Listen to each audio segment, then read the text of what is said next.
the core, there's this reconnecting or this becoming aware or awakening to how our bodies work. Like when you draw in a breath and you feel your body being filled with the atmosphere from outside, and you're reminded to notice that thank you, trees, thank you, ocean, without all that plant matter, that couldn't happen. And so there's something really basic about being sensitive within your own body, about how you're connected to things outside of yourself. And then recognizing that the reason people can't be deeply philosophical because they're in this survival mode is because those are exactly the bodily things that are being threatened. Joe Brewer, welcome to Accidental Gods. Where are you and how are you as the summer really comes in? We're very near the solstice, the point where the sun stands still. Where are you? I am in Barichara, Colombia, where 3 tectonic plates twist the northern Andes from going northwest toward northeast, and an acupuncture point of the planet, and a spiritual gathering place of indigenous peoples for thousands of years. And how am I? I am connected to that energy. I would say that the way that I am showing up today is with a deep awareness that we are in the meta crisis, the inability to fully make sense of what's going on, and are making very deep changes in the world. So I'm both overwhelmed and grounded, and paradoxically both at the same time. Right. Yes. And so many of us are. That sense that the thing that we thought might happen in our grandchildren's time is actually happening here today now. The breakdown of the existing system. And Leonard Cohen says the cracks are where the light gets in, but having to draw the light in somehow and look through the cracks and find it and go, come to us, it's okay, can be overwhelming. But also, what a privilege to be alive at this moment, where every single thing we do can make a difference. One of the things that I think as a novelist, we're always taught that if we write time slip novels, people go back and, you tread on a worm or something and the whole of the future changes. And yet we end up in the present day and everyone goes, well, I'm only one person. I can't possibly make a difference.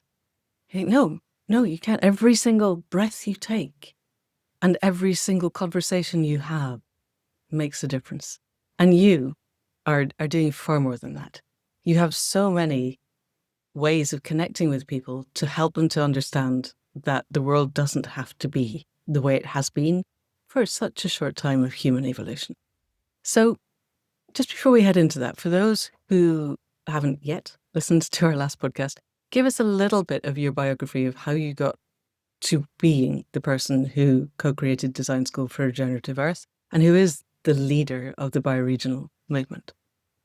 I would start by saying that I grew up on a farm in Southwest Missouri, in a place in the Midwestern United States, where I felt a really ironic, in today's context, a very ironic lack of connection.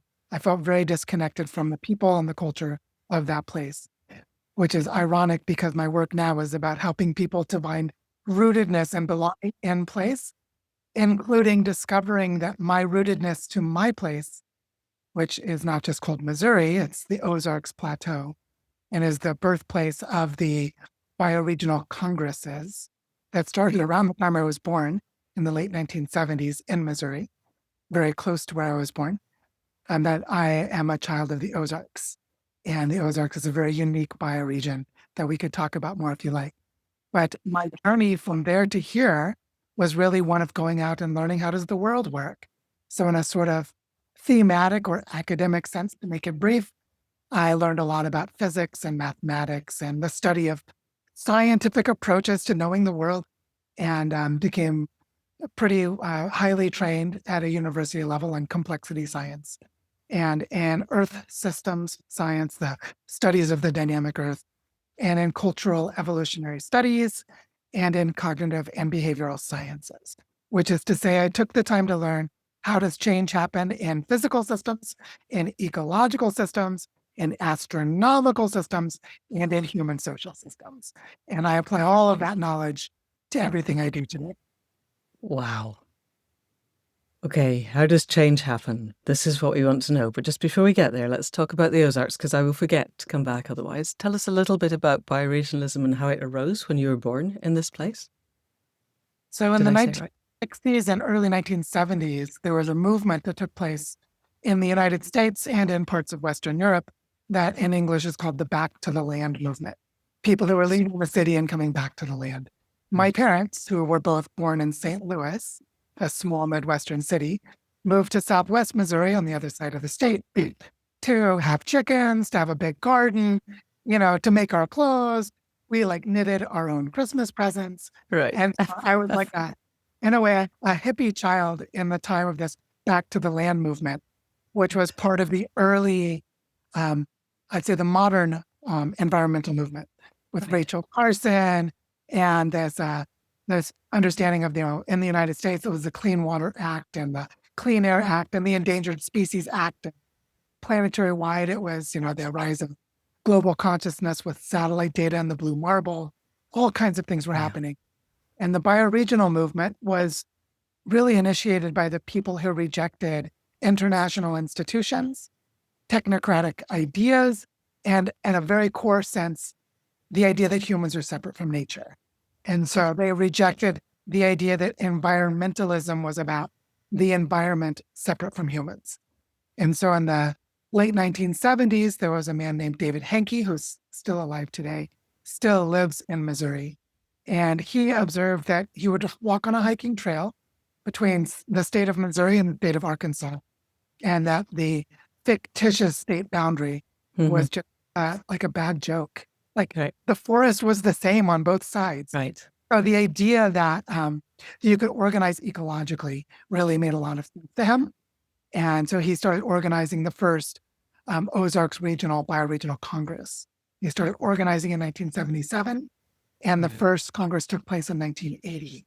And they just celebrated their 45th consecutive Ozarks Bioregional Congress in October of 2024. So they're still going.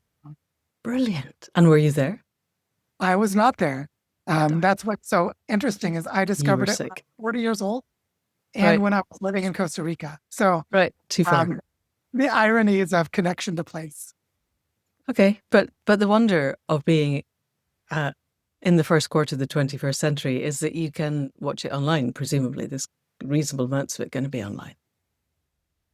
Okay, so let's unpick what bioregionalism is then. It's you said it, in the fictitious boundaries. I always remember being taught after the Second World War, the British colonialists decided to break up the Middle East, and somebody drew a line across a map with a ruler between, I think, Iran and Iraq, and there was a notch in the ruler. So there now is a 150 square mile triangle in what would otherwise be a straight border, because nobody went, that was obviously meant to be a straight line.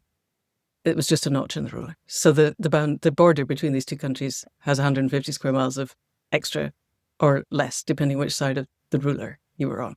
And it's bonkers. At least in Britain, occasionally, the border between England and Wales follows a river. Because in the end, the warring parties decided, okay, river's a good boundary. Your side of the river, our side of the river, let's make it work. But mostly it's lines drawn on a map which don't apply. So tell us David Henke's idea of bioregionalism and then what you have done with it. So bioregionalism is an old idea with a new name, because bioregionalism is what Indigenous people have done since time immemorial. Or another way of saying it more scientifically is it's something like 99.7 or 99.8% of all human history. Humans were self-organized into semi-nomadic horticulturist or other forms of hunter-gatherer or other forms of local place-based human cultural patterns. And so humans have been organized bioregionally for as long as we've been humans, until the emergence of agriculture, city-states, warrior chieftains, empires, civilizations, and the globalization. So bioregionalism is a very old idea with a new name. The name was given to it in the early 1980s, or maybe the late 1970s. But that's a very old idea.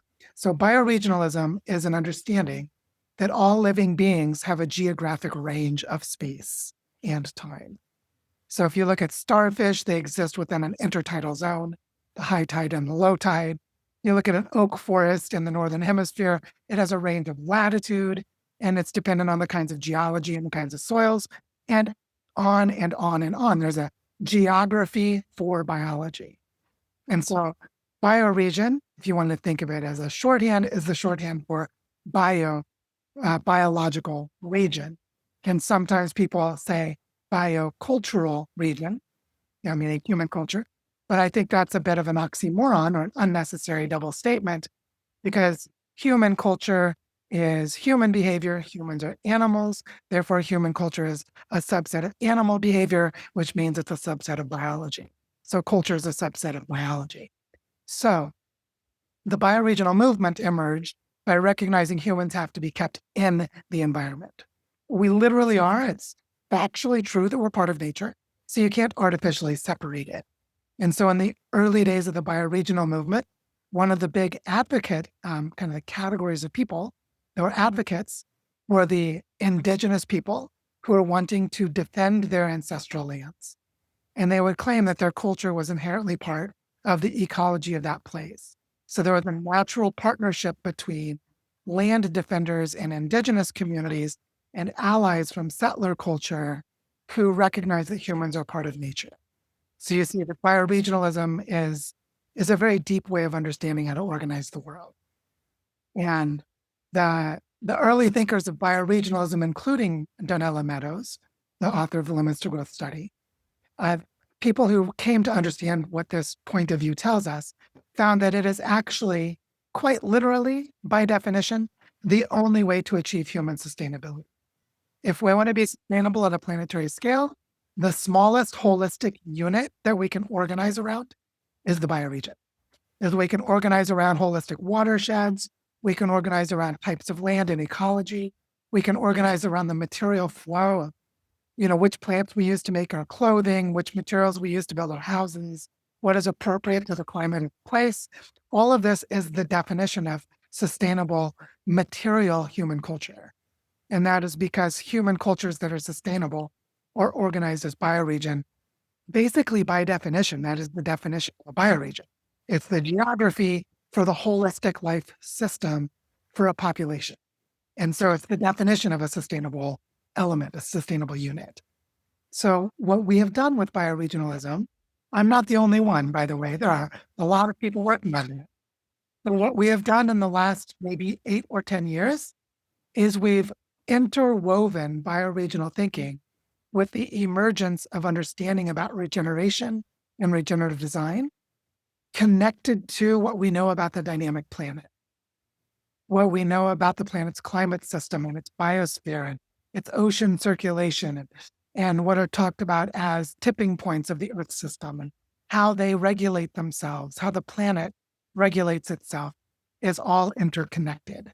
And so in early 2020, I wrote the manuscript of a book called The Design Pathway for Regenerating Earth, which I published as chapters in PDF form in an online learning community for free called Earth Regenerators, which grew to almost 5,000 members. And in the early days of that learning community, I gave a webinar about the need to create a design school for regenerating Earth. So when we twilighted and closed Earth Regenerators in 2023, we simultaneously gave birth to the Design School for Regenerating Earth as a community of practice to manifest and live out what was talked about in that book. So we have been activating bioregional processes and building a planetary network of bioregions. When I say we, I mean local people self-select into organizing locally and join a community of practice. And so now the design school has members on 5 continents. And last year, we hosted a 6-month learning journey about bioregional learning centers, and 15 or 20 different places have actually created their own bioregional learning centers as part of that learning community. And this year, we have a learning journey about how to organize your bioregion, and people all over the world are doing this. So it's really a moment of transformation for the human presence as part of the earth. Wow. All right. So I would like to just take a moment to honor that, because this is not yet hit the mainstream media, and people don't know that this is not just bubbling under that very, very thin, brittle crust of what used to be normal. It's a huge torrent, actually. It's like a river under very thin ice. And in a short while, the thin ice is going to be gone, and we're all going to be swimming in the river, I sincerely hope. So you're working in Colombia. There are other people working on all five of the 6 continents. I'm guessing Antarctica is the one that's not. That's correct. So being not terribly inhabited except by penguins, who are probably quite bioregional. I heard you recently say that Donella Meadows, who is a god of systemic thinking and systems change thinking, and she had her levers of change, and the very top lever of change was to abandon all paradigms. And it seems to me that to get to that, we need to change narratives so that abandoning paradigms becomes a thing that's both possible and useful, and people can see how to get there. I have an acronym of MADE, which is motivation, agency, direction, and empowerment. People can see that they need to do it. They can see how to do it. They can see where it's going to take them, and they feel able to do it. How are you creating that sense of agency? Pick any of the areas, but I'm thinking Colombia would be where you know best. I guess what I'm really asking, where I'm heading for, is people are very wedded to their national identity and to these lines on the map that say, I'm Scottish and you're English, or I'm Canadian and you're American. How are we going to gently dissolve those so that people realize that, I don't know, I live on the Colorado River, or I live on the Seine, or I live in the catchment area of the River Clun, or whatever, that becomes how we know who we are? Well, it's a beautiful parallel to the birth of Buddhism, where Siddhartha Gautama, who we call the Buddha, sat under a Bodhi tree for 40 days and reflected on the suffering that he saw. And he was able to see through the illusion of the structures of his society.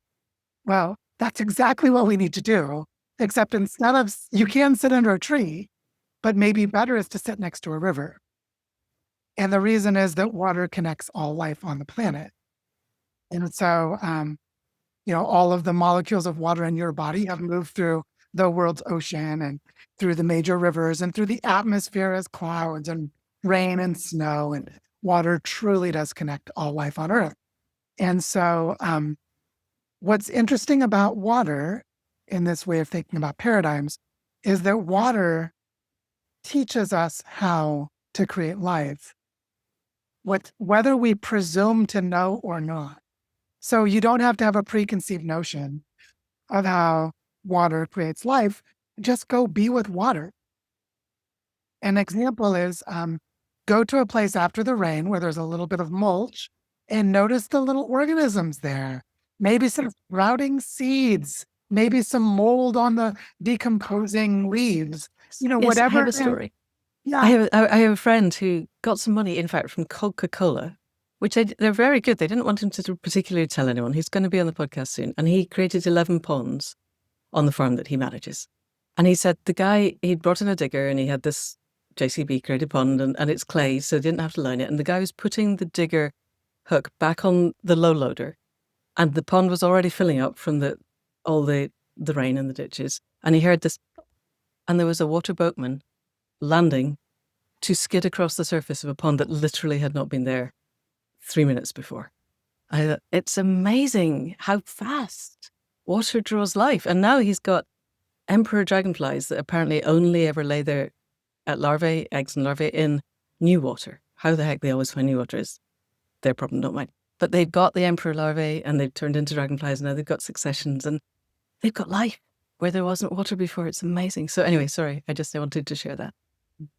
That's a beautiful setup, because what you can see in the story you just told is that a human being does not need to already have a preconceived notion of how life works for life to work. In other words, the way that water brings life does not depend on human mental constructs. And so whether I'm an American, whether I speak Spanish or English, or whether I a vegetarian or a meat eater, these are human social constructs. And they have their important places and their value and all of this, but they have value within human relationships, including how humans relate to that realm of life around them. But we forget, to our peril, we forget that life is primary and humans are secondary. And that without the context in which life could occur, we wouldn't be here. And so one of the things about moving beyond paradigms is the ability to relax into an openness with the world around you so that you can feel the presence of, I'll just generically call more than.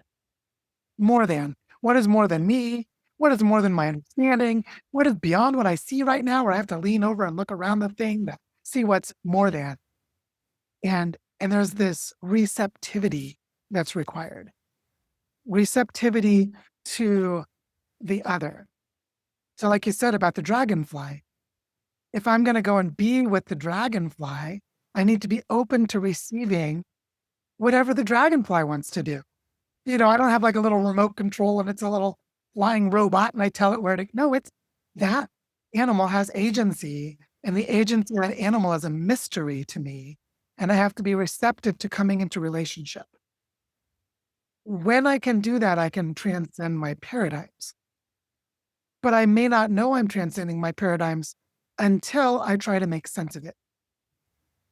And as I try to make sense of it, I'm going to try and create a story about what just happened. And I'm going to discover that I have a lot of biases about how I do that. I bring my own metaphors, I bring my own experiences, I bring my cultural baggage. And so what I need to be able to do is recognize that it's okay that I'm doing that. It's okay. I need to be psychologically flexible. I need to have that same relaxed gaze for my own mental constructs. And so an example of this that I find really powerful is, like you said about, Scotland and Wales being on either side of a river. England and Wales. Or England and Wales, I apologize. That's okay. Yeah, so anyway, it's like, clearly, I'm not from that place. So what's interesting is, in a bioregional point of view, you actually can't divide a watershed. No, exactly. Yes. You can't divide the tributaries are all feeding in from either side and they don't care. They're all going into the same river. Yeah. Yes. Because it's gravity that's pulling the water, not human political borders. It's not like there's a military patrol that says, sorry, gravity doesn't apply here. The law of our land says you can't come in. Like, you can just see how ridiculous that is.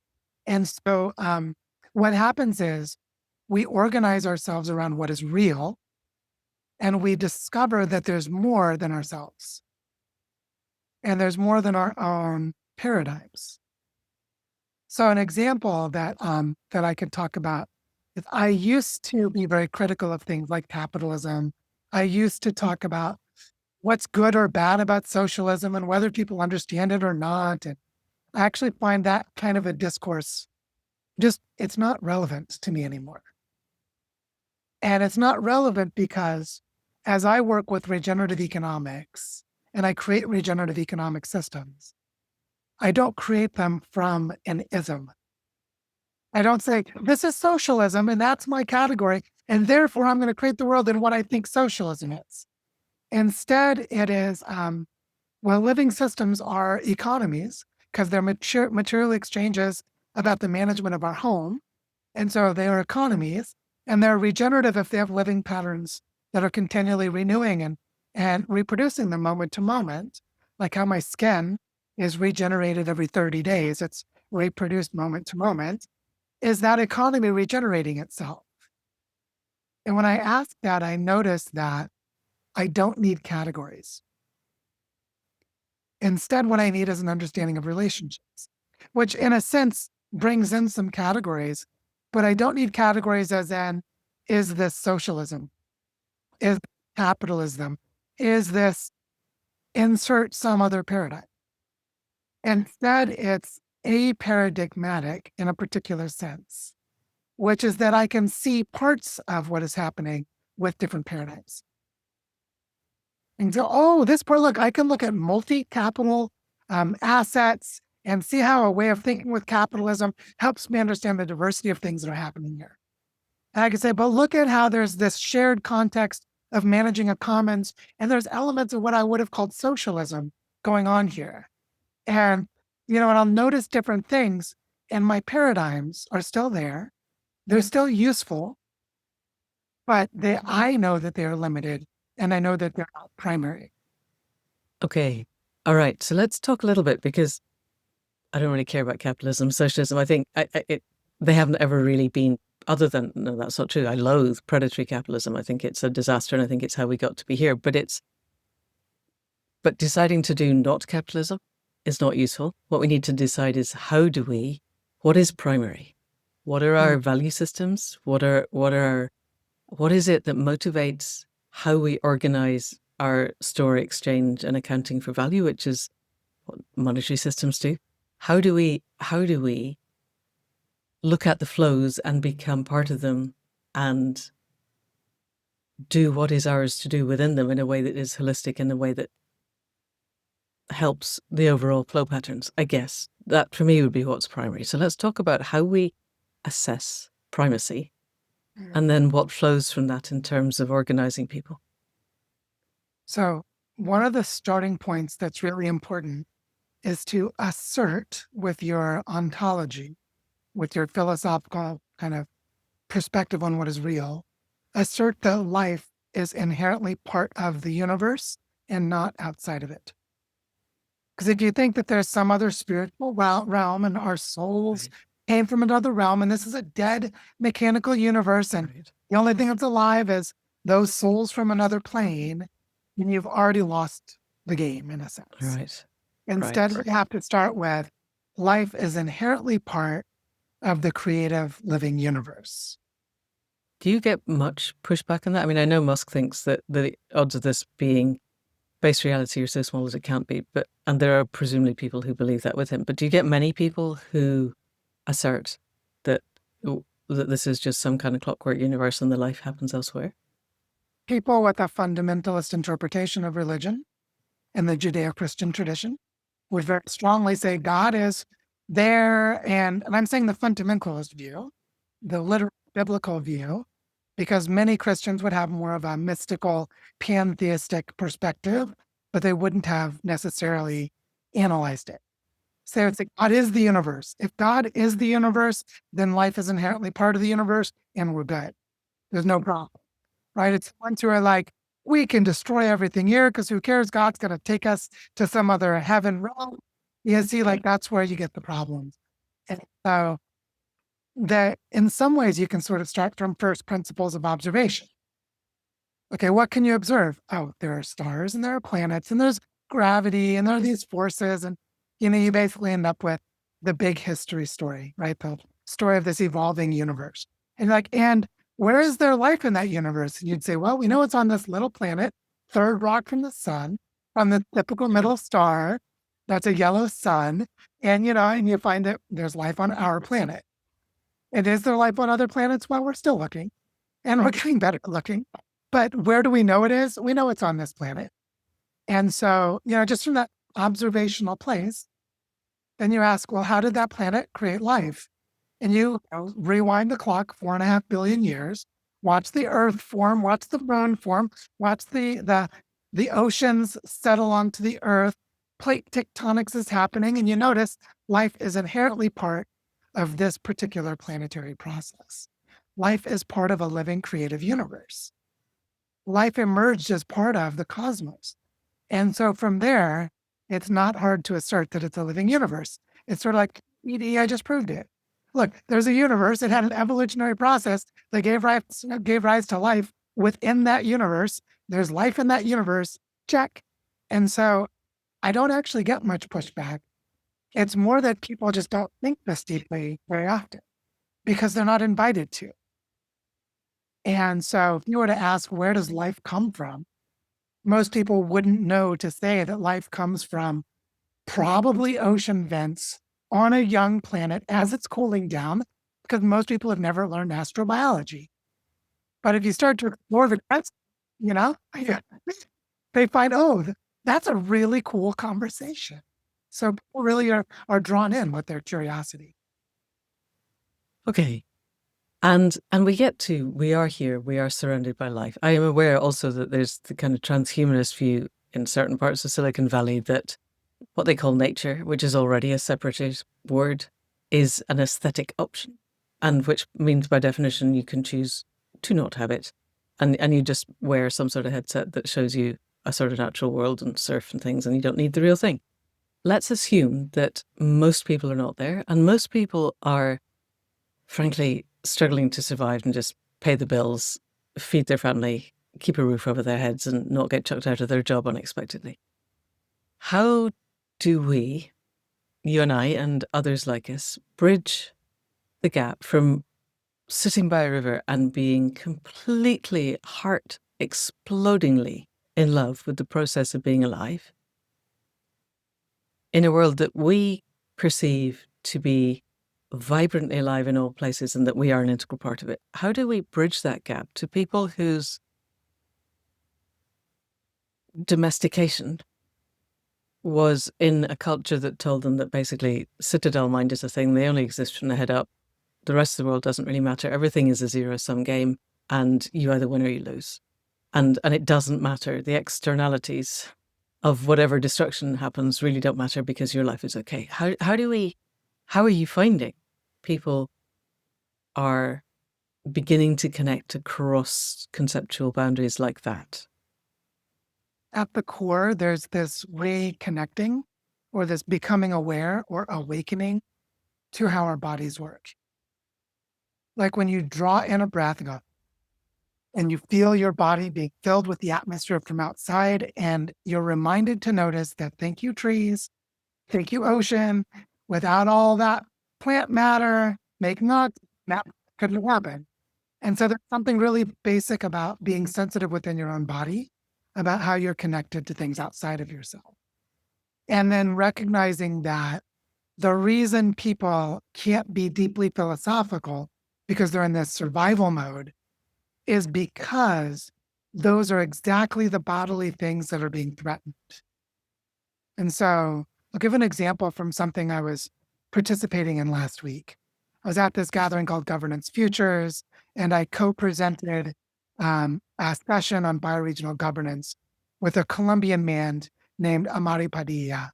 And Amari has been doing peace building work for something like 30 years in the war-torn regions of Colombia, which is famous for its violence. And so he's done really difficult work. And he told the story of this mountain change called the Sierra Nevada de Santa Marta, which is where there's an indigenous group called the Kogi people who live there. They call it the heart of the world, and it's becoming well known.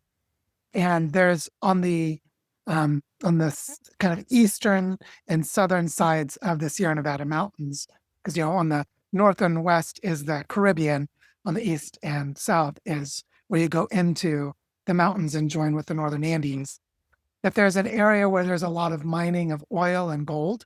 So international companies that are coming and assassinating indigenous leaders and all the things that happen that are really terrible for them to take those resources. And as they do the mining, they contaminate the rivers. So, of course, the local people, many of whom are quite impoverished and are in that survival mode, what is their most basic need? Their most basic need is that you don't contaminate their water. And so the peace building process of that region was helping to build relationships among the different groups that were fighting with each other around the protection and the care of the rivers. The rivers come running down. It's a really steep mountain range. So it rains and there's snow and glaciers at the top, and then it rains and the water comes down, and it comes down into the valley, and that's where most of the people live. And the mining is on those slopes of the mountains, contaminating the water that then comes to the towns below. So in this kind of a context, it's easy to connect basic survival needs, health and well-being, with the health of the river. And so the peace building process is deeply connected to watershed governance. And that's just how it's done in practice. It's a bioregional way of thinking. And so what's interesting about this is that because it's so concretely connected to our bodies, You don't need an advanced degree. The best education would literally be to go sit with the river, like literally to just be present, or like to be a campesino farmer who's working the land and noticing if it gets harder to grow crops. That direct bodily connection is exactly where our ecological awareness can come from. Now, it doesn't always, but that's where we can go to cultivate it. And so the people like Elon Musk who put on a headset to avoid the world are deeply traumatized and broken human beings. And they have chosen, through a form of very immature spirituality, to ignore reality and pretend that their ego is more important than the entire universe, a form of extreme narcissism, rather than recognizing that they were born to a woman. So maybe they should treat women with respect. That woman's body was 80% water and so is theirs. So maybe they should care about water. And see, if they were truly being scientific, these are like basic facts. All humans were born of mothers. Actually, all mammals were born of mothers, and you could just make your list of like, these are just basic things you learn in fourth grade. My daughter's 8, she knows these things. And so there's something really fundamental about reconnecting. Reconnect. And like I was just with a woman who I work with here in Colombia, where we've created the Northern Andes Regeneration Fund, and we're creating collaboration among 7 different territories with local groups leading the way in each territory. There's a woman, I won't name who she is, but because she's just gone through some trauma healing work. So I'll anonymize who she is, but say that her deep work was recognizing that she had turned off her feeling in her own body because of a history of abuse. And that she couldn't actually do regenerative work when she, at a bodily level, because of a trauma response, she chose not to believe that she deserved to be regenerated. And until she focused on that wound in herself, she couldn't go and work with the river and help to heal the river. And so that's a very sensitive and intelligent woman, having that connection with her body, having been, in her case, sexually abused as a child. But what happens to men who grow up in abusive and traumatizing cultures that tell them that their feelings aren't okay? Yeah. Which is almost universal in Western culture. That you can see there's a really big connection between the complete delusion that putting on a headset and letting your mind be more valuable than the entire universe, just ludicrously ignorant, versus I should care for my mother because she gave birth to me, which we extend back out to the whole planet. Yeah. And so this is where that inner work and the outer work must come together. Right. And where our paradigms, in many cases, are actually crutches, meaning they're coping mechanisms for our trauma, and we have to let them go to move deeper. Yes. Okay, this is going in a direction I hadn't expected. I want to come back to your 500,000 hectare project. Let's pin that. Let me think about this. So within the paradigm that I work within, and I'm prepared to make it as fluid as we need to make it, we have to do the outer work and the inner work simultaneously. Basically, we in the West, we probably have up to 10, 12,000 years of trauma history at the point when Western agriculture that enslaves the web of life split off from what we would recognize now to be indigenous initiation culture, connection with and working with the web of life. Then we began to create hierarchies and patriarchies and power over systems, and to promote the dark triad of narcissism and psychopathy and sadism instead of helping it to heal. And we don't have another 10,000 years to heal that. Basically, we have to do the healing with the people alive on the planet now. And so recognizing that we need to step into our bodies, that we need to fully embody, and that we need to feel where the trauma is in our bodies as the frozen places, and with compassion for all parts of ourselves, help them to thaw, while connecting to other people and to the web of life, while working for clean air, clean soil, clean water, as the absolute baselines that have to be restored, is the work of the moment. And I'm wondering, within the bioregional movement, I know within Design School for Regenerative Earth, you have the inner work, but I find in some of the areas that I go, where people are talking about these kinds of things, new governance structures, new economies, new ways of being, talking about the inner work is still taboo. It still gets everybody, you can see whoa, no, don't go there. And I don't think it's optional anymore to not go there. I realize some people it's harder than others, and perhaps somebody's work is working for clean water and doing less inner work. And if that's what you want to do, you can't force someone to do the inner work, but you can open doors to make it possible. And I wonder whether you're seeing a change, I suppose is what I'm asking. Whether, first of all, you see that, whoa, no response sometimes, and also whether you're seeing perhaps a softening of that resistance, or maybe it's only me that sees it. Oh, I see both of those things are happening. And the softening, in a sense, is, I might just reframe it as deepening. But and I get that we're getting at the same thing. Softening allows you to go deeper. But the deepening is that the people who have been generally in the environmental space for a long time are coming to realize the problem was never out there. Like, the problem is the amount of carbon dioxide in the atmosphere. That's out there. The problem is the number of trees cut down. That's out there. That actually it's our relationship to what we called out there that matters. And that we find that in here. And so I think that is deeply happening. And I think it's happening in part because we have elders in our movement. We have people who have been doing this for decades, and those people are still here. So in the bioregional movement, many of the initiators of that movement are still alive and still active. When I come into contact with them when I travel, they're still there. People in their 70s and in their 80s, and they've been doing this since the 60s or 70s of last century. They're still here. And there was like, when are the young people going to come back? We never stopped. So the permaculture movement is like that. There have been people doing permaculture since the 1970s.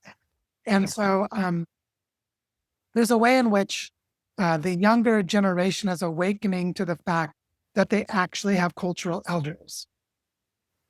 Right. That they can trust actual elders as opposed to people who just got old. Because we have a lot of people who just got old that you would not want to be your elders. But we have, in this movement, we have actual older people who can function as genuine elders and hold the initiations and the growth of the younger people. There's that. And there is in the indigenous cultures of the world, the Pachamama, Gaia, the Great Mother, the Great Spirit. In different cultures, they give this different names. But in all cases, they're being told by the Great Spirit or by Mother Earth that now is the time for them to share their wisdom with Western culture or with settler culture.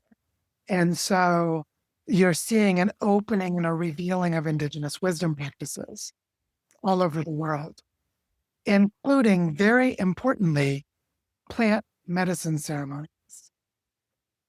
And so where I live in the Northern Andes, I'm very close to the native home of ayahuasca, or I call it, here in Colombia, they call it yahe. But there are other very important medicinal plants, such as tobacco. Tobacco is from the Northern Andes. It's what's used in the peace pipe in North America. And tobacco connects men to the wisdom of their male ancestry. And so there are these kinds of connections where, like, when I smoke tobacco on the full moon, remember, I'm from Missouri. Like, so you go, where are this guy's indigenous roots? And the answer is in the earth. And that I have been learning that I can smoke tobacco on the full moon. The full moon is a time when the sacred feminine is really strong in the world. And I can receive guidance from my male and female ancestors. And tobacco calms my body, opens my awareness, and makes me more receptive.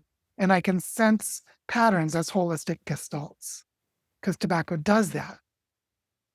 Not cigarettes with all their chemicals, about tobacco, which you might call a cigar, basically rolled tobacco leaves.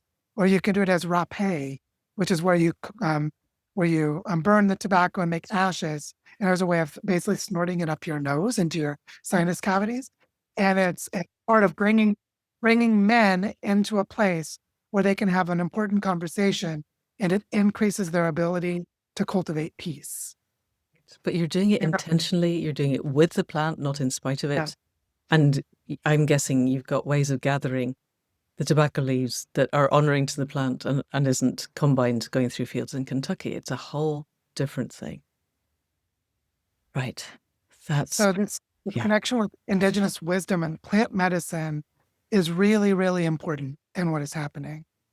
And so there's the intergenerational part.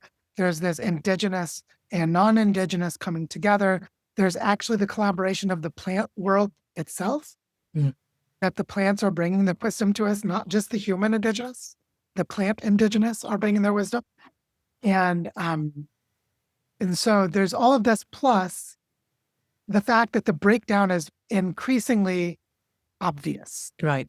You can't pretend that Like, the are you going business to try as and usual is carrying on. vote Democrat in the United States and that's going to fix something? No, exactly. Partisan politics isn't part of the problem. You know, like that deeper are just like basically giving up through frustration is happening for a lot of people. Yeah, I saw Robert Reich post earlier today, and he used to work for Clinton, and he's posting, we need a whole new system. We can't go back to the old two-party, and he was absolutely embedded in there. So if someone like him can get to that realization, then the cracks are beginning to show. It's amazing. Yeah. Yes. Can we go back to the plants bit? Because I would trust your input on this, and you're working with the plants and the web of life. How do I say this? In the shamanic world that I work in, and I don't teach working with plant medicines because I was taught by Indigenous people that Western people basically are not safe to do them. And I'm not saying you can't become safe, but I wasn't prepared to put in 2 decades of work in order to become safe. I had other things that I needed to do. And I am seeing a lot of people who are going to, say, do an ayahuasca ceremony without having done very much internal work at all, frankly. And they come out very screwed up and they still haven't done any internal work, but now they've got to sort out the fact that their perception of reality shifted without their paradigms shifting. And that creates really interesting torque, TORQUE, inside. And watching that in an energetic space is hard to hold and hard to watch. And I'm not sure it's achieving very much. And it might be that something explodes and everything falls apart, but I think it might be quite messy. Messy is not necessarily bad, but I'm thinking that for those who want to use plant medicines, who are from a Western background, there must be ways to do it that are more useful than others. Have you got thoughts on that? I would start by saying that the best plant medicine would be to learn gardening. Okay. Which is simply get your hands on the soil. Come into a context where you can experience your contribution to bringing life to a place and start to notice that the plants have intelligence. Yeah. Okay. And instead of thinking that it's something in my neurochemistry that has to change. Yeah, exactly. Which I'm not saying that someone shouldn't have a San Pedro or a tobacco ceremony or ayahuasca ceremony, because I also don't advocate or teach that. I recognize the importance, but it's not my role to do that. But I think it is my role to say all humans can connect with life. Yeah. And so you can connect with flowers in your garden. I'll describe briefly something I've been doing for almost 4.5 years now, is I'm growing a forest, the native tropical dry forest of the region where I live, here in Barichara, Colombia, in a community forest space. So there's this land that's set aside as a community forest, and I've developed a deep relationship with the 2 women who started it. And I have a part of that land that I have the access and support to just grow a forest there. And I've been doing it now for more than 4 years.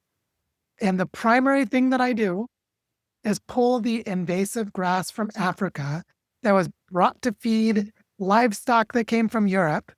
It's a kind of grass called Brachiaria. There are about 100 different varieties of Brachiaria. And this particular grass is from Eastern Africa. And once you plant it, it suffocates out all of the bushes and shrubs, and you have a permanent food supply for your cows. Right. And so, but your entire ecosystem is destroyed. It's destroyed. And so one of the most important things that I do is with a pickaxe, I just use the pickaxe to leverage the roots of this grass and pull up the roots of the grass with all that clod of dirt. And then in the open area where I've already been pulling grass, I break it apart with my fingers and make a layer of mulch.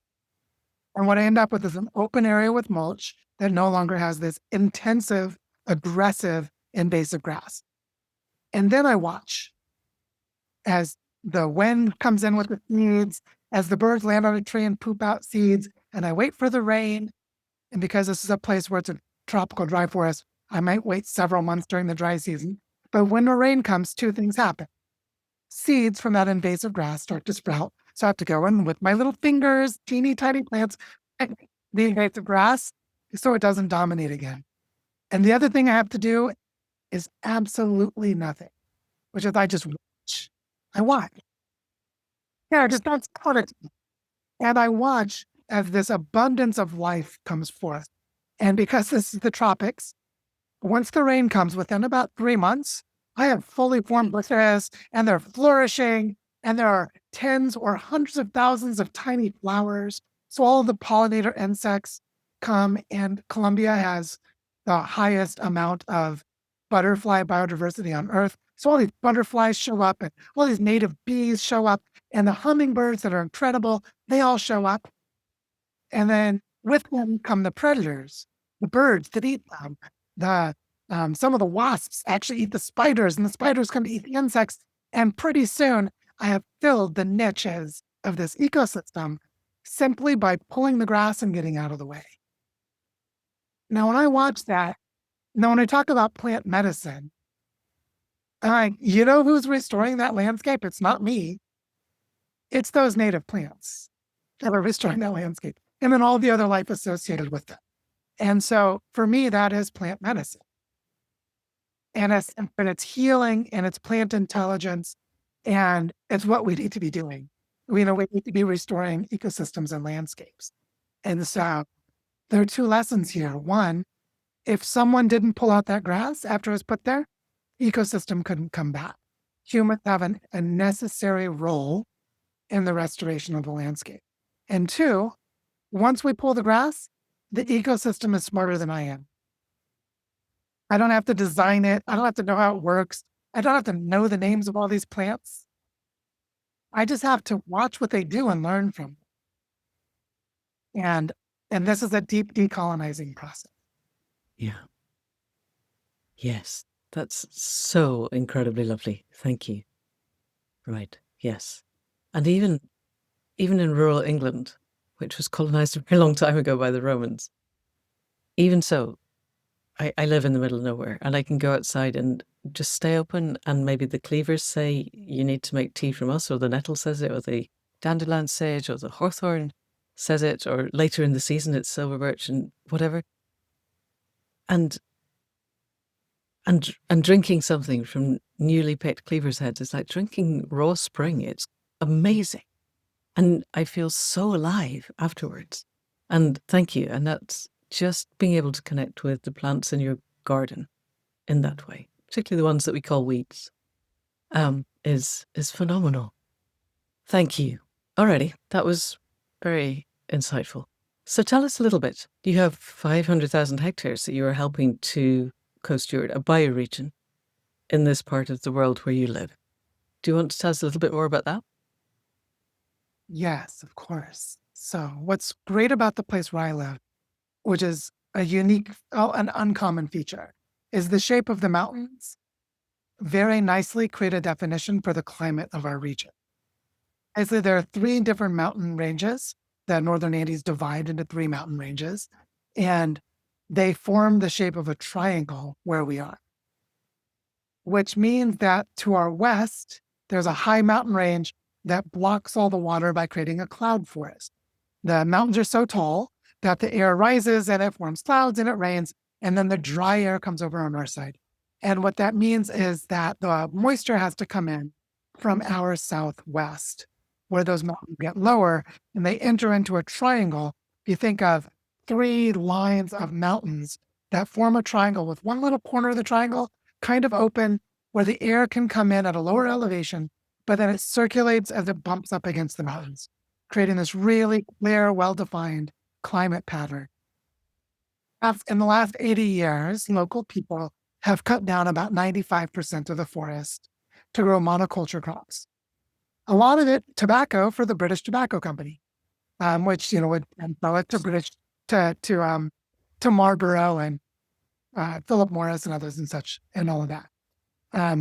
But when you look at it now, it's a giant heat island because they deforested it. It's bare clay. When the clay is exposed to the sun, it just bakes and is like an oven, like a ceramic oven.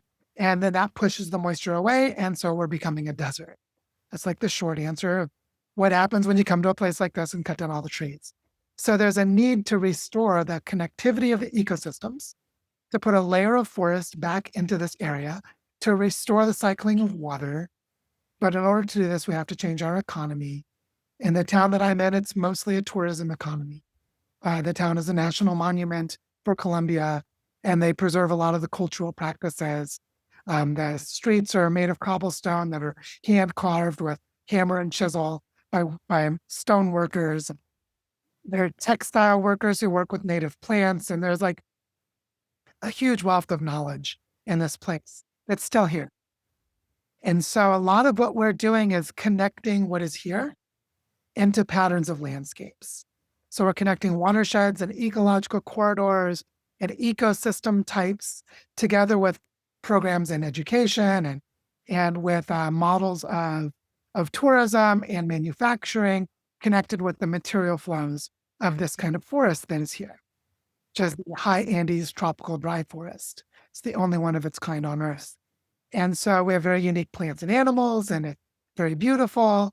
And a lot of the work is about building trust between people to collaborate and having them organize at the scale of large landscapes.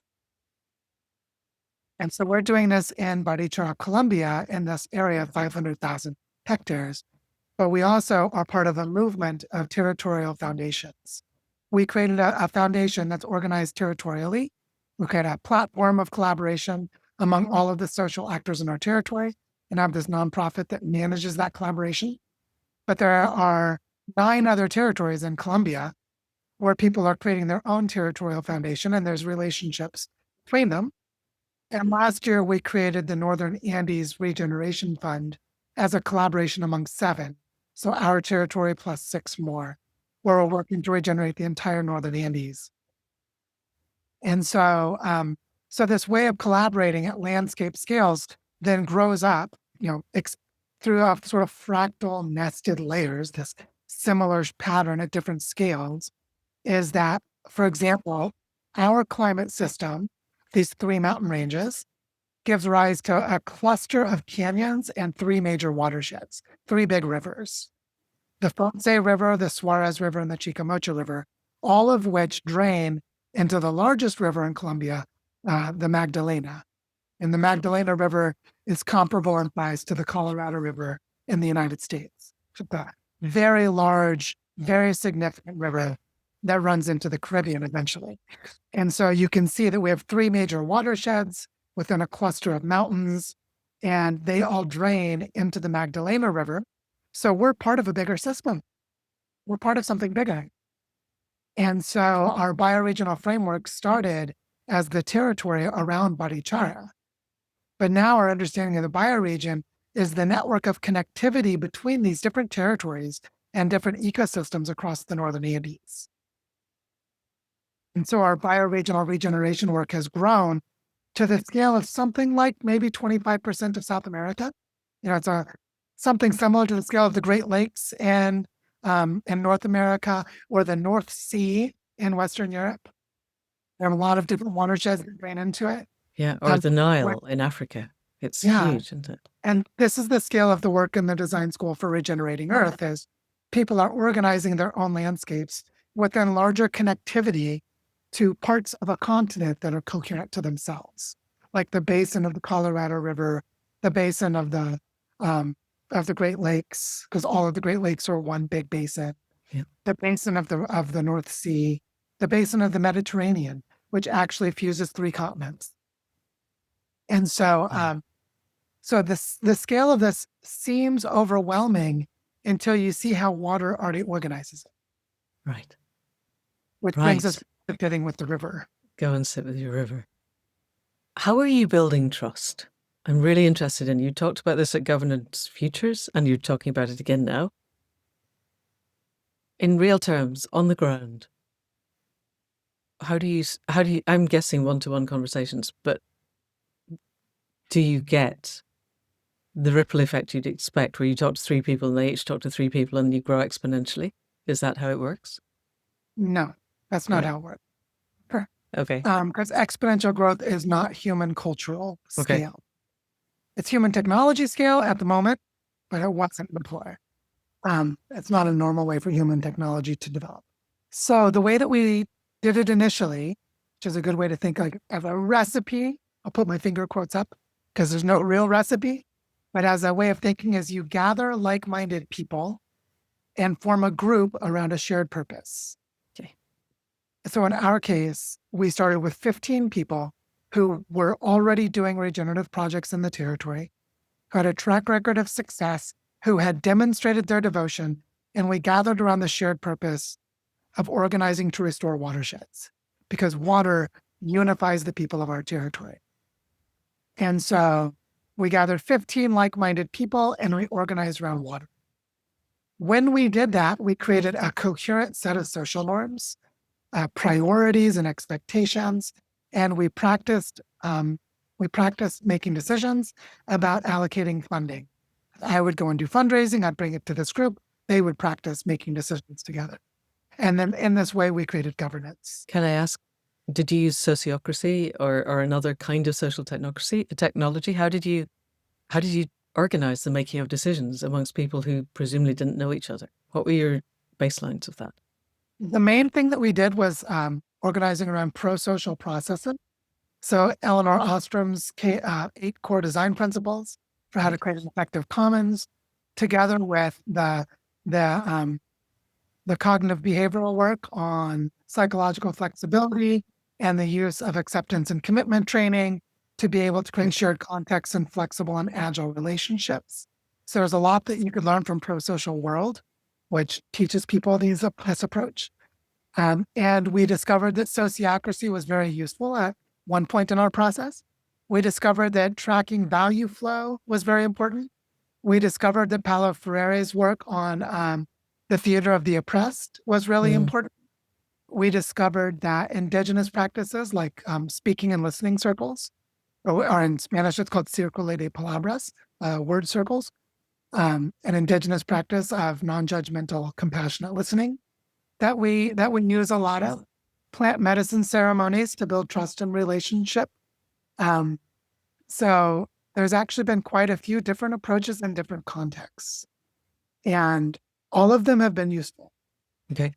And presumably they're emergent and you unfold in what's useful in the moment and let it go when it ceases to be useful and fold in something else.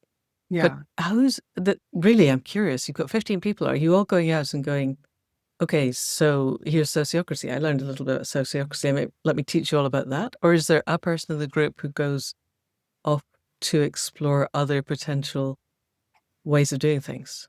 Well, those 15 people, that was 5 years ago. So we've come a long way since then. Now we're working with about 50 different processes, which is like regenerative projects and initiatives, frameworks of collaboration, multi-stakeholder networks. So now we're doing a lot more. But those 15 people, we actually went through 2 rounds of crisis and conflict and a breaking of the group, and some people left. And those who stayed, which was the people doing their inner work, We're tighter. We eventually, after about 3 years, legally constituted a territorial foundation and have now set up frameworks of governance that are multi-scale and multilateral and multi-centric, meaning different centers of decision-making. We have different thematic areas of our work. So there are committees that organize around regenerative education, groups that work with water, groups that work with reforestation, and so on. So now it's very complex and a lot has happened. But in basic principle, we would recognize, meaning someone in our group would recognize that we had a deficiency in our capacities. So someone that was familiar with sociocracy would notice that we were making decisions in a way that were kind of clumsy. And maybe if we had a workshop on sociocracy, it would help us to do things better. Right. Or was this ability for someone in the group to know about a tool or framework and to recognize that it would be helpful, and then to invite it in an appropriate way. Brilliant. Brilliant. Yeah. And everybody's flexible enough That they don't go, I adhere to what I used to do because it's my way and everyone's flexible enough and has done enough inner work to go, this is interesting. Let's try it and see. And good enough for now, safe enough to try becomes quite a good baseline, I think, for those sorts of things. This is really interesting. I could talk about this forever, but let's just one more question on that. How did you track value flows? So we actually had a training on value flows. Okay. Where we explored what they are and how they work. And we also had experts in community currencies and crypto Web3 frameworks Right. who came and helped us set up some structures so that we could start to measure value flow and then learn value flow through practicing measuring it. Okay. Which, by the way, when you measure value flow, you discover there are some things you can measure, and then you discover the whole idea of measurement is limited. Right. And so right. that Because you can't measure friendship or love or companionship or care or pulling the grass out of the ground and watching the butterflies come. So we started to have, instead of numerical measurement, we started to have principled frameworks of action. And I'll give you an example. We have a project here called Casa Común, which translates to English as Common House. Casa Común is a hub and an incubator of regenerative economic models, with an active exchange of about 140 local producers, creating lots of different things and creating different market dynamics. And so it's a very dynamic place. But one of the things they realized in the early days was that price was not useful. What was useful was for people to name their needs and for other people to believe what they said, which is that if two people came, I bring avocados and you bring avocados, and from a quality point of view, they're the same. So there should be a fixed price for the avocados, right? No, there shouldn't. Because maybe you have a sick mother and you have to buy medical supplies for her, and someone else doesn't have that. So you need more money for your avocados than the other person. And so by having the principled framework that says, we trust what people say they need, and we recognize it's not the same. It's a principled framework of action. And they did time banking and other kinds of interesting and agile forms of commons-based economics to try to create a community currency. And what they found was the problem was always when you tried to tie the community currency to a single price point. So instead, they created 3 price levels and they color-coded them. So if you're a tourist, you come into this community store, you can just pay the price that's on the label. Or you could come and pay a lower price because you're a member of the community and you're providing value in some other way. Like you have the extra pineapples are given to someone who does food dehydration, and they become ingredients for the granola that someone else sells, which creates income to support the store. So you pay a lower price because you're bringing value in some other way. Or you just come in and say, I need this. Like there are battered women who are leaving domestic violence who come and stay at Casa Común in some of their rooms, and they just pay a lower price because they're in a place of vulnerability and the community is caring for them. So they ended up setting 3 different price levels so that you could choose which one you want, no judgment. Pick the one you want. And if you want to give even more, you can donate extra. You can pay over the store price because they have a big sign that shows you these 3 different levels. So the way of thinking here is that value flow becomes recognized by letting the human relationships be primary and the market dynamics are secondary in practice. Yes. In actual practice. Yes. This is how capitalism becomes undone. Because if everybody did this tomorrow, everywhere, that's it gone. People, we have a way of sharing that where people and planet and the ecosystems and whatever we want to call it, the web of life matters instead of an economy that has to grow regardless of everything else. Gosh, Joe, this is so inspiring.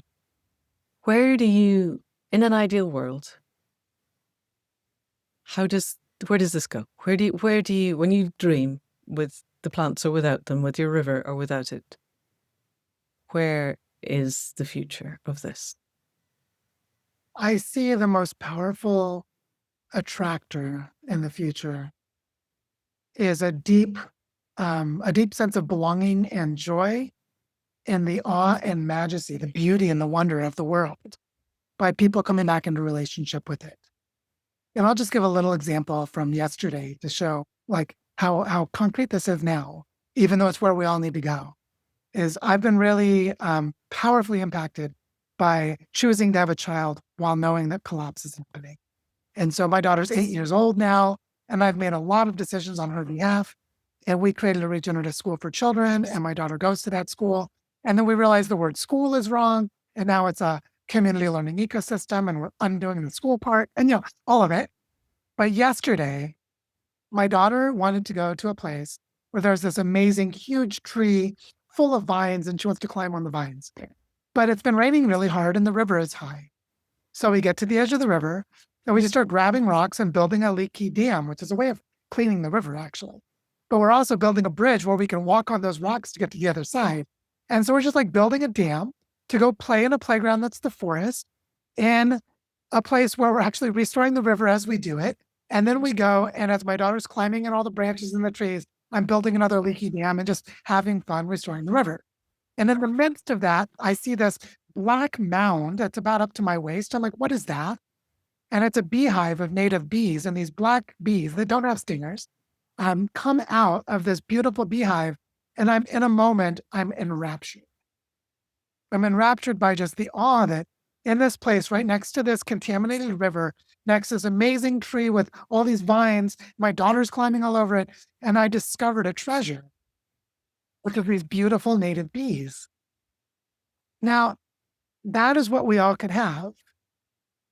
And so what I see as the future for humanity is people all over the planet realize that their home is a life place.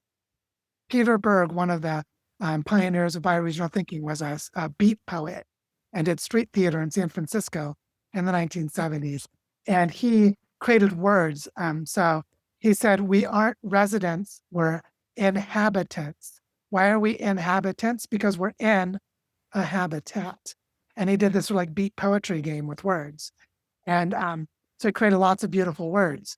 But his idea of life hyphen place, a life place is that life and place are the same thing. So we recognize our life exists because the place gives it to us. And therefore, we are in a reciprocal relationship with the place. But that place is part of a planet. So I see the future as humans belonging to our home planet. And then the kind of experience I had with my daughter yesterday is just a normal human experience. Becomes what we do. Yes. The heartbreaking bit of that was the contaminated river. And we're very near the end. I promise to let you go soon, but I'm really curious. You started off with we bring people together because they're mining for oil and they're mining for gold. I realized that wasn't in your area, but in Colombia, mining for oil, mining for gold, and it's poisoning the river and it's poisoning everybody. And we can build trust amongst all these conflicted and conflicting people in order to aim for clean water. How is that going? At this point, it's still going very badly. If you've ever traveled in Latin America, I think it's safe to say that most of the rivers are dead, meaning either they have no water in them or they're so heavily contaminated that very little life can be sustained. I would say something similar is probably the case all over Africa. And the opportunity is to recognize the problem was there, the water. It was our own level of consciousness. Mm-hmm. Yeah, okay. And that what we bring to the water is the cleansing of, as that same friend of mine that I had mentioned had been sexually abused and was going through this healing process. She really focused on the fact that her body is 80% water. And she focused on her uterus, even though she has a daughter that's an adult now, she's not going to have more children. But she's like, the water that moves through my body, literally as a woman, that water creates life. I need to cleanse the water of my body. Wow. And for us to recognize that it's that intimate, that cleaning the river is cleaning the water in ourselves. Not because the water from the river is what we drink. That's what happens, is that we clean that water. But what causes it is we recognize it was the water in ourselves that was dirty and not the water in the stream. Right. Oh my goodness, Joe, there is so much inner work to be done. And finding the elders who can hold that work feels to me like part of the work of our time. Finding someone that we can trust to hold the space while we help ourselves to clean the water inside, clear it. And then we can begin to be part of the clearing of the water outside. That is so huge. But naming it is a step on the way. Yeah. I wanted to ask you about governance futures, but I think we've probably run out of time. Maybe we come back another time and you tell us all about that and what else you learned, because that sounds like a really interesting thing that happened. And the fact that it's happening, I think this is something that I really want people to take away, is all of the work that you're doing on 5 continents. There are people everywhere doing this. Anyone listening, there will be somebody that they can reach who is doing this. And it isn't getting mainstream attention, but it is the water flowing underneath this thin crust of stuff on the top that will shatter and is shattering. Is there anything that you want to say as a closing concept? I would just say that now is the time. There's no time left. Yeah. And it is because we're very far into the collapse process. It's completely unavoidable at this point. And the silver lining is those cracks in the shadows. But I would modify that metaphor with the intention of saying the light that is cracking through the shadows is us. Thank you. That is an amazing place to end. Thank you so much. Joe Brewer, thank you for coming onto the Accidental Gods podcast. We will put links to your various places, to Design School for Regenerating Earth, to your website, to anything else that we talked about in the show notes. Thank you. Thank you, Amanda.